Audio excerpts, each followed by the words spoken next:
Welcome back to the Back in Time channel. Okay guys, we're here to do another review of SWV and Escape's Queens of R&B. This is season 1, episode 5.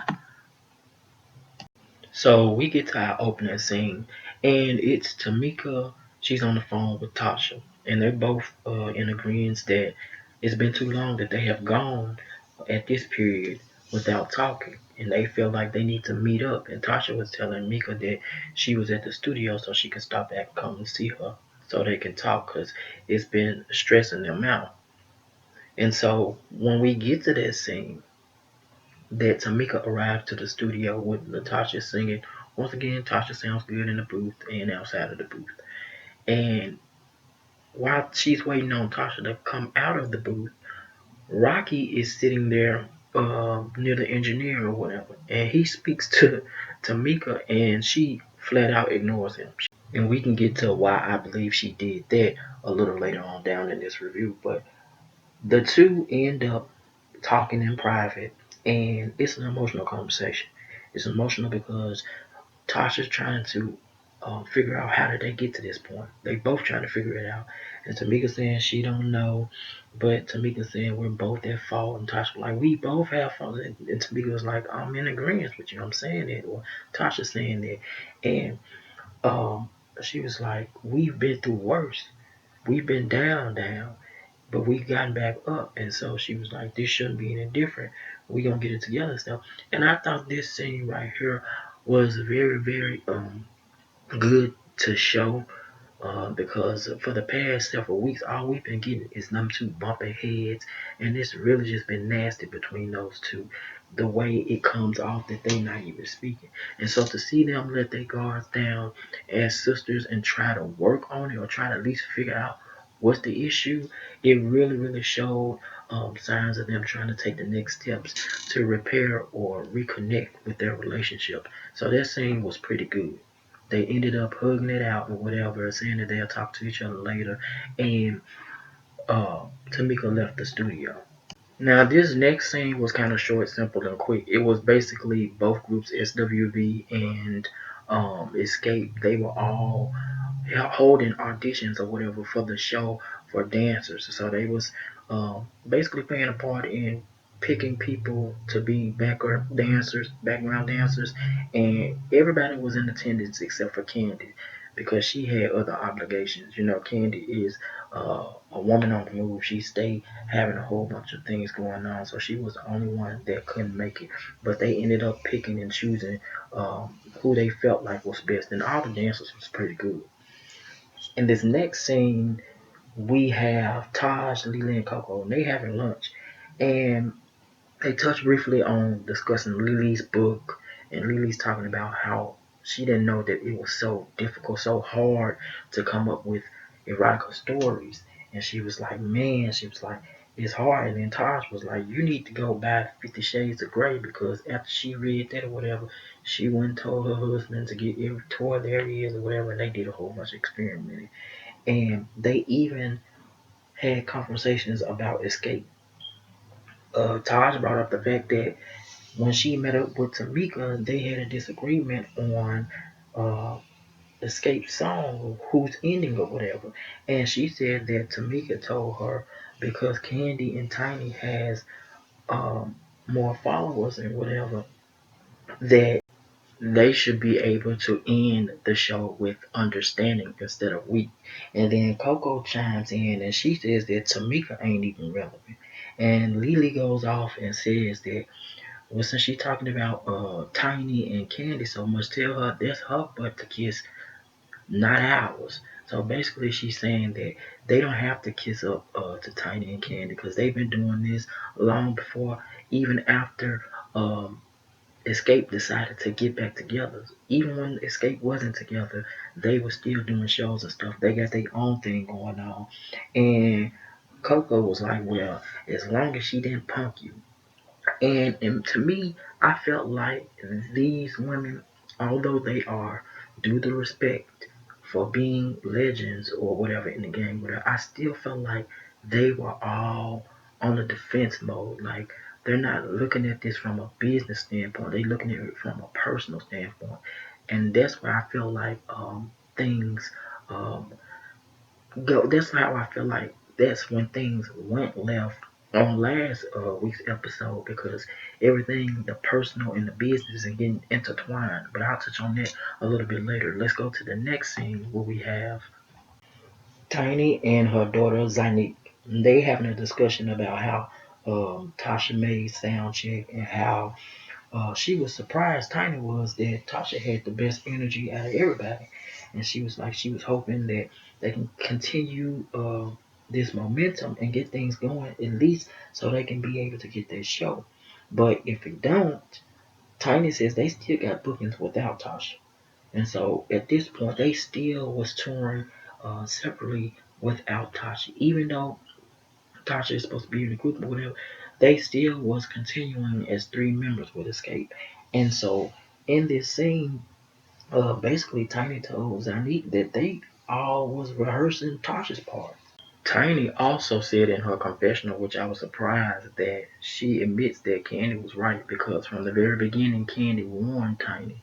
She was like, I feel like if I do this, get back together with these folks, and Tasha joined the group or whatever, I put my all into it.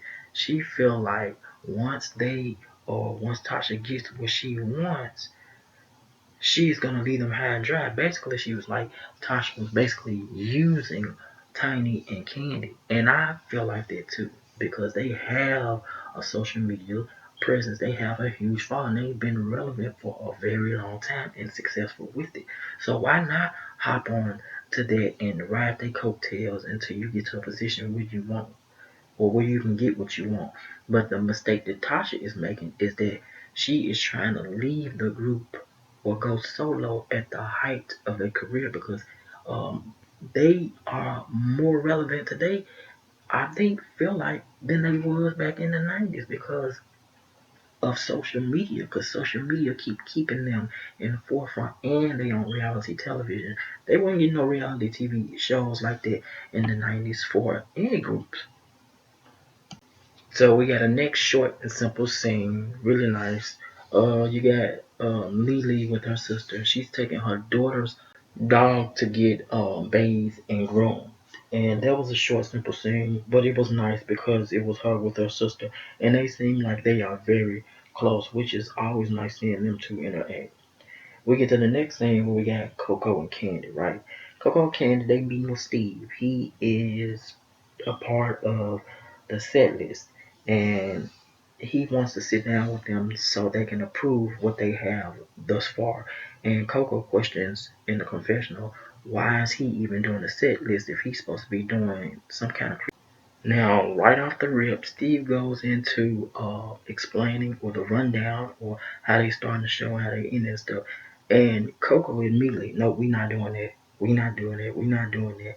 And she's coming off rude. And it passed to Candy in her confessional, and Candy was like, she wish she would just show her true colors because all that she just want peace and kumbaya and stuff she's just putting on. And we know Coco just putting on because we've seen in the past reality shows Coco been on that she can be quite a bit much when it comes down to things when they're not going the way or she not feeling certain things.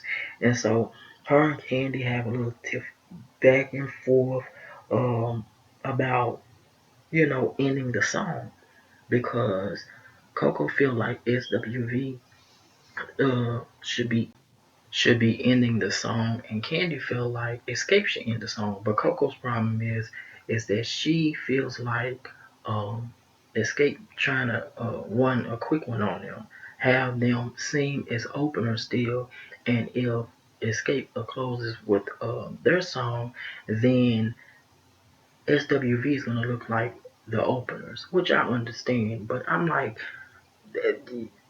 does it really have to be this difficult? I mean, y'all already agreed to co-headline. So if y'all co-headlining, what does it matter who ends the song? So what y'all gonna do? Be co-enders too? Co-song enders? It just doesn't make a sense. It was a whole bunch of defense ego coming from on Coco's end. But again, like I said, going back to that previous thing, these ladies they taking it too personal. They looking at it from a personal standpoint instead of business because they are offended, even though Escapes keep saying that they respect them. So at one point in the conversation, Coco tells Candy, she was like, well, it doesn't matter what y'all think, what y'all say. We still ain't gonna do this. We still ain't gonna be ending the song with that or agreeing that y'all end the song. And Candy was like, well, how can we fix this? Because we ain't either. And it just ends on that note. Okay, so we get into the next scene where they doing split scenes between Taj and Coco and Jalen in the car, and then you have Candy and Tiny in the car, and they both discussing wardrobe and stuff like that. Candy and Tiny, they discussing wardrobe and how things should look and how SWV looks, and in the scene with Jalen, Coco, and Taj, um, they just discussing things. They touch on a little bit about Coco's meeting with Candy and how they went or whatever. And Coco thought that she was slick being disrespectful, about to say something disrespectful. And we find out in the scene that Jalen decides that he want to go back to school. He feels like he gonna miss out, he gonna be left behind, and he gonna regret that he didn't go to school. Of course, Coco is happy because that's what she wanted. That's what she paying for. And Taj is happy and congratulating him as well. And Taj says that maybe when he come out, she can get her some new veneers. So both of the women groups are meeting together to do wardrobe. They going over discussing the ideas of what style best fits for them. And the people that they are consulting with is Escape's people. They are the people that will be designing their wardrobe and styling them and stuff like that. And right off the rip, SWV really isn't, Lily in specific, really isn't feeling they stuff because it feels like she says or that they even walked into Magic City or something like that. They said they stuff is more along the line of stripperish outfits, and you know SWV they like to wear baggy clothes and I don't know jumpsuits, overalls, and stuff that give you 90s flashback. While Escape is no stranger to have been worn bag stuff in the 90s and stuff, that's exactly what it is. So they've upgraded their look, and all of them they like more, you know, along the line of sexual revealing, more exotic look. And so that's what they go for, and that's what they like. And so all the ladies discussing what best fits for them, what they like. Lily, of course, she looks like or sounds like she don't really like any of the choices. Coco is very extremely picky. That's why she brought her son Jalen along to help her too, because he helps put together her look as well. And then you got the ladies of Escape choosing what they want. Of course, Tasha wants something um, classy and chic, and Tamika feels like the people who are styling them, they know her personality, they know what she would go for. Of course, Candy wants something tight, snatched, and fitted, and of course, Tiny wants something that's really sexy. So Tiny likes to show off, and so all of them, um, basically trying to get together their ideas of what they want or how they look or whatever, and then they end up talking about what are they gonna do or how are they gonna end the show. And it's a conversation that comes up because Candace like the date is getting closer and closer, and we already discussing wardrobe, and the show is coming up, so we need to figure this out, or whatever. And so again, the ladies, it's like a battle of the ego. Um, they feel like SWV feel like because they've sold 3 million records alone off week that they should be the closers. And Escape feels like understanding should. And then you get into this whole following thing again with them. They feel like because they have millions of followers that they drive more people, and they feel like that gives them rights to close the show. But SWV again, they are offended because they are taking it personal. And this takes me back to last week's episode where I felt like they should have never sat down with SWV because Escape doesn't have a manager at this point, right? So they was discussing business with SWV and their managers. they should have just had a conversation with their managers, or they should have hired somebody, or should have just been Candy since she was the spokesperson, having a one-on-one with their managers since they don't have one. But by you bringing both groups together, some of them are familiar with others. You're gonna get that personal intertwined with their business, and they're gonna feel a type of way. And I feel like with this playing out on social media, that is kind of like playing on their relationship or the status of their relationship a little bit, because it's been little jabs thrown back and forth on social media, and we really just don't know where they all stand, even though they keep saying they have love for each other. But you know how it goes with reality shows and relationships. You can see that along with the Scott sisters. And again, you got Lily, she's going off talking about they ain't Hollywood, they don't do all that. Then you got Coco, she talking about she getting irritated and frustrated. And they all on the defense. And it's just like, to me, it's like, if this is supposed to be business, why does this seem so personal? At the end of the day, I can understand what SWV talking about, feeling like it's egos on Escape's end, because they feel like they've been in the game a long time and they don't have to go through all this. It should be that simple. But at the same time, I feel where Escape's coming from. They do have millions of followers. They do drive more ticket sales. And that's just the facts. It's not an insult. And that's why I keep saying, is it disrespect or is it facts? I think that's what they keep confusing. Because at the end of the day, yeah, SWV did sell more records than Escape, and they did sell 3 million alone off week. But at the end of the day, Candy and Tiny do have more followers than all of the ladies, and even Tamika acknowledged it. So I feel like, again, you mix in the personal with the business, because you taking facts as disrespect, and that's what it's not.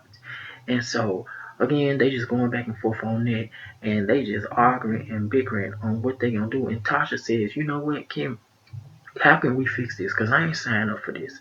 And so it ended off with that scene of them doing that, because um, they was getting so heated and arguing so much. Tamika and Coco was going back and forth. Then you had Taj going back and forth with Tamika. It was just a big mess.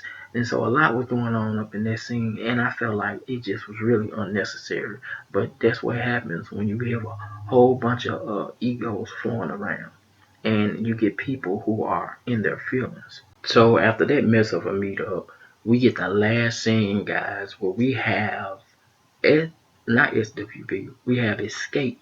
These all four members, ladies, they sitting down and they having a discussion and about anything they need to talk about. And you got Candy brings up the promoters. Said for a while we've been looking for new promoters and stuff like that. And these are the people that Tasha and Rocky suggested for the ladies to work with the group. These are their folks.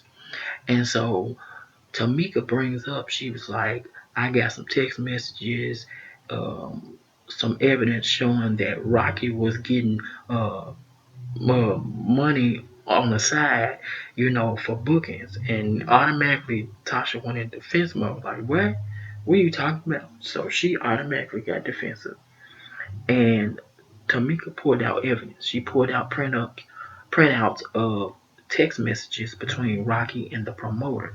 Now, this is that same promoter last year when all that drama happened between Escape. This is that same promoter, I believe, that they was talking about, that they said threatened Tasha to be a widow, and that he threatened Rocky. But it turned out, because they had Tamika and Ken and Tiny said in interviews after that, saying that actually Rocky threatened a promoter. And as you can see today, with all the stuff that's coming out, it's like everybody keeps saying that threats keep coming from on Rocky's end. So I can definitely believe that. But anyway, they had some kind of falling out with that side deal. Something ain't happened, because there was supposed to be an agreement to get all four ladies together, and they showed in the text. Now, in this text, Rocky was supposed to get more money on the side for being able to book all the ladies or whatever. And he even discussed in that text between these two, him and the promoter, that his wife Tasha knew about it. He discussed it with it, and she was gonna get all the ladies to agree to do it because she's like the leader, and they listen to whatever she say. And Tasha is looking stuck on stupid, like, so y'all just believe this? Y'all believe some text message? And Tamika Cannon's like, that's his phone number. Well, Tamika said that's his number, and so Tasha's being defensive, and Tanya says at the end of the day, if it's money or side money or any kind of extra money coming out of escape stuff, everybody needs to know about it. That's what's in question here. And so Tasha, she decides to call up her husband Rocky, and it ends on that scene. And this is not a good look for them. It really isn't. With the allegations that's out about them allegedly stealing the day sister money, and then she having receipts on it, and then on top of that, you on the show where you are being accused basically of playing a part in more money being stolen, but this time from your group. This is really not a good look for Tasha. I feel like I said, this is the worst decision that not only her and her sister could have made, but just her alone could have ever made, was doing reality TV, because she out here looking bad. And I don't want to speak nothing negative or nothing like that on nobody, but I wouldn't be surprised if her gospel album got shelved or scraped, because this is horrible looking, and it turns a lot of people off when you are trying to do a gospel solo album, and then you got all this negativity, surrounding you, and then not only that, these are allegations, but they are being backed up with proof. So it'll be interesting to see how this goes. But this is just my thought on this episode. Who really cares about what I think? I want to know what you thought. I want to know what you thought about this episode. Tell me what you think down below, and I will talk to you in the next video. Thank you so much for watching.